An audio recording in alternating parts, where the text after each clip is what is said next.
নমস্কাৰ বন্ধুসকল, আজি আমাৰ লক্ষীপুৰৰ ৰুদ্ৰ ফিটনেছ জিমত আমি আমাৰ জিমৰ ভিতৰতে বিভিন্ন ধৰণৰ কম্পিটিশ্যন অনুষ্ঠিত কৰা হৈছে। গতিকে ইয়াৰ আগত কি হৈ গ'ল দাদা? ডেডলিফ্ট হৈ গ'ল জুনিয়ৰ কেটাগৰী। তো এতিয়া আমি ছিনিয়ৰ কেটাগৰীত ইয়াতে আছে কেণ্ডিডেট। 1 নম্বৰ আছে আব্দুল বাছিৰ, হাত দেখাই দিব অলপমান, ঠিক আছে। ছেকেণ্ড আছে আমাৰ বাহৰুল দা আছে, আৰু 3 নম্বৰত আছে আমাৰ সঞ্জীৱ সোণোৱাল ডাঙৰীয়া। তো এখেত শিক্ষক হয়। গতিকে আজি আমি চাম কোনে কিমানখিনি মাৰিব পাৰে, ঠিক আছে। অ'কে,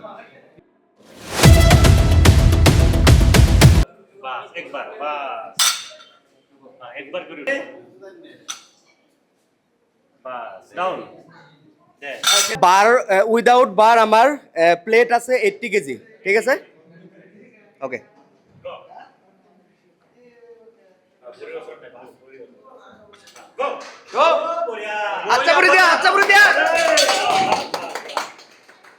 নেক্সট আছে আমাৰ বাহৰুল দা।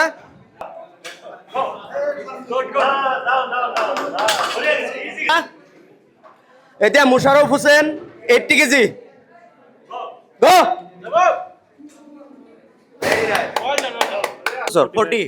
45। চ' এখেতৰ বয়স 45 প্লাছ হৈছে। গতিকে 100 কেজি ডেডলিফ্ট মাৰিব উইদাউট বাৰ 100 কেজি, আৰু বাৰ লৈ কিনে 115 কেজি। গো।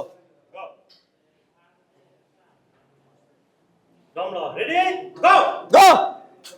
Very nice!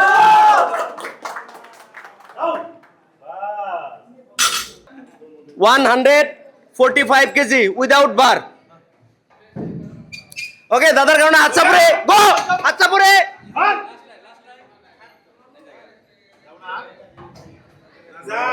ঠিক আছে। 145 দাদাই হেৰি কৰিছে, দাদাৰ যোৱা নাই। এতিয়া আমাৰ আনৰ দা আছে, ওজন আছে 145 কেজি উইদাউট বাৰ। কি কয়? প্ৰাইজ আছে, চেষ্টা কৰিম। ওকে, গো, হাত চাপৰে, হাত চাপৰে, গো, গো, গো।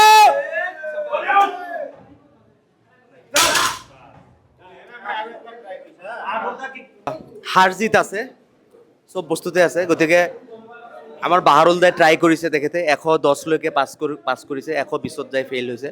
আপুনিও 90 কেজি লিফ্ট কৰিছে। গতিকে এওঁলোক দুজনে নতুন, বেছি দিন হোৱা নাই। কিমান দিন হৈছে? 8 মাহ বুলি কৈছিলে ন আপোনাৰ?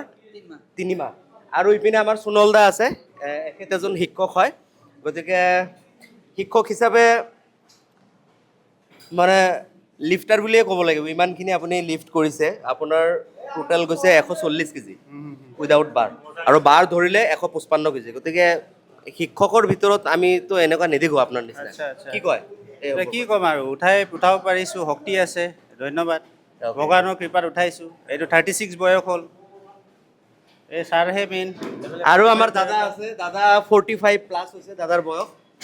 আৰু দাদা আগতে ডায়েবেটিক আছিলে, মই বেয়া নাপায় যদি কওঁ আৰু। 6 মাহ আগতে দাদাৰ চুগাৰৰ পেচেণ্ট আছিলে। গতিকে আমাৰ ইয়াতে জিম কৰাৰ পিছত আৰু চিকিৎসকৰ পৰামৰ্শও লৈছিলে। সেইমতে এতিয়া আপুনি সুস্থ আছেনে নাই? সুস্থ আছে। আৰু এনেকুৱা বয়সত আপুনি 140 কেজি উঠাব পাৰিছে, বাৰ লৈ কেনে 155 কেজি। কেনেকুৱা লাগিছে আপোনাৰ? খুব ভাল লাগিছে। ভাল লাগিছে, খুব ভাল লাগিছে। গতিকে আগলৈ আপোনাৰ শুভেচ্ছা থাকিল, আৰু ভৱিষ্যতে যাতে ভালকে কৰিব পাৰে, ঠিক আছে। অ'কে, এতিয়া আমি প্ৰাইজ ডিষ্ট্ৰিবিউশ্যন কৰিম। দাদা কি কয়?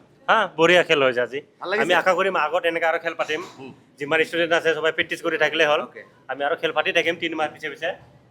ঠিক আছে, এতিয়া আমি প্ৰাইজ ডিষ্ট্ৰিবিউশ্যন কৰিম, হ'ব? কেটাগৰীৰ ডেডলিফ্ট হৈছিলে, আৰু সেই ডেডলিফ্টত প্ৰথম পুৰস্কাৰ আমাৰ আনোৱাৰ দাই পাইছিলে। দাদালৈ বহুত শুভেচ্ছা থাকিল। তেখেতে টোটেল 155 কেজি লিফ্ট কৰিছে, 140 প্লেট আছিলে, আৰু বাৰ 15 কেজি আছিলে। গতিকে 155 কেজি লৈ আপুনি উঠাব পাৰিছে। কেনেকুৱা লাগিছে আপোনাৰ আজি? খুব ভাল লাগিছে। ভাল লাগিছে। এইখিনি বয়সত মই যে উঠাব পাৰিছোঁ, ধন্যবাদ। আৰু আপোনালোকে আমাৰ শুভেচ্ছা থাকিল, আগলৈ আপুনি কষ্ট কৰি যাওক, ঠিক আছে। নিশ্চয় জনালোঁ, আৰু আগতো চেষ্টা কৰিম। ঠিক আছে, এতিয়া দাদাই পুৰস্কাৰ দি দিয়ক। হাত চাপৰে। দাদা কি কয়? নাই, মইতো বহুত আনন্দিত। ইমান কম দিনৰ ভিতৰত যে ইমান গ্ৰ' কৰিছে, মই ভাবাই নাছিলোঁ।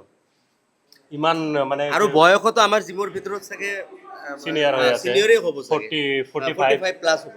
আমাৰ কৰি বহুত ডাঙৰ এতিয়া ইমান আৰু চবতকে ডাঙৰ বস্তু কি এইটো বয়সত যে এনেকুৱা এটা ষ্টেমিনা ৰাখিছে যে এক্সাৰচাইজ কৰাৰ কাৰণে যে এনেকুৱা এটা হেৰি কৰিছে আৰু কোনোদিন হেৰি নকৰে মানে ড্ৰপ নকৰে মানে বৰষুণ হওক যিকোনো হওক ধুমুহা হওক গতিকে দাদাক আমি লগে পাওঁ গতিকে দাদাৰ আমি উজ্জ্বল ভৱিষ্যত কামনা কৰিছোঁ